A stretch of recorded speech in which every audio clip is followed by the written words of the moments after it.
टूटता नहीं। और यदि वही शरीर, किसी ने बड़ा सुंदर कहा है, माता, पिता और परमात्मा, जम के बोलो कौन कौन? आवाज नहीं आई, जरा जम के बोलिए। माता, पिता और परमात्मा। शिव महापुराण की कथा कहती है इन तीन के पास में जाकर थोड़ी देर जरूर बैठना चाहिए। पहले नंबर पर माता के पास, दूसरे नंबर पर पिता के पास, तीसरे नंबर परमात्मा के पास में। क्यों?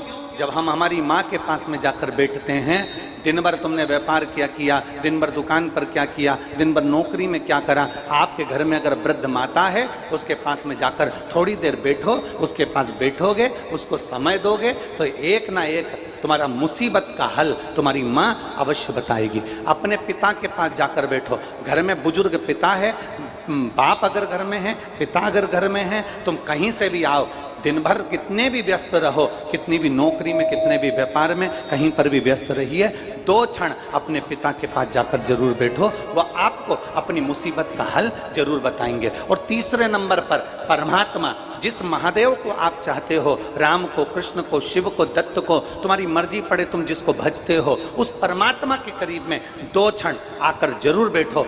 माता, पिता और परमात्मा तुम्हारे को मंजिल तक पहुंचाने वाले होते हैं, तुम्हारा मार्ग सुलभ करने वाले होते हैं।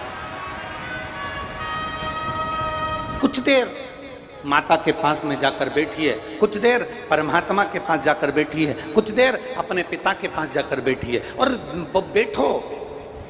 थोड़ा समय अपने बुजुर्ग माँ बाप को देने का प्रयास करो, थोड़ा समय परमात्मा को देने का प्रयास करो। हम ये नहीं कहते कि तुम दिन भर अपने माता के पास बैठे रहो, हम ये भी नहीं कहते कि तुम दिन भर अपने पिता के पास बैठे रहो, हम ये भी नहीं कहते कि तुम दिन भर परमात्मा के मंदिर में जाकर, शिवालय में, देवालय में, तीर्थ में जाकर बैठ जाओ। हम तो इतना कहते हैं कि अगर एक क्षण आदि में पुण्यात, अगर थोड़ी सी भी समय हमने हमारे माता पिता और परमात्मा को दिया है तो उस क्षण का सदुपयोग जरूर होगा और कुछ ना कुछ आपकी जिंदगी में अच्छा जरूर होगा। माता पिता परमात्मा कभी बुरा नहीं करते।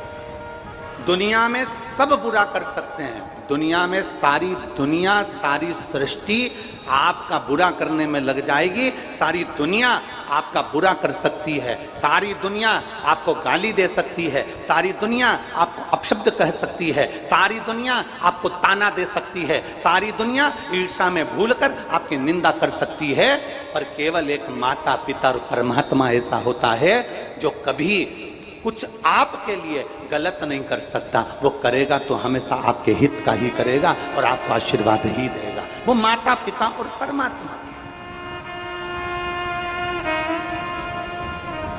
2 क्षण जाओ उस परमात्मा के पास, 2 क्षण जाओ अपनी माता के पास, 2 क्षण जाओ अपने पिता के पास। थोड़ा बैठो, थोड़ा चर्चा करो, थोड़ी देर बैठा करो।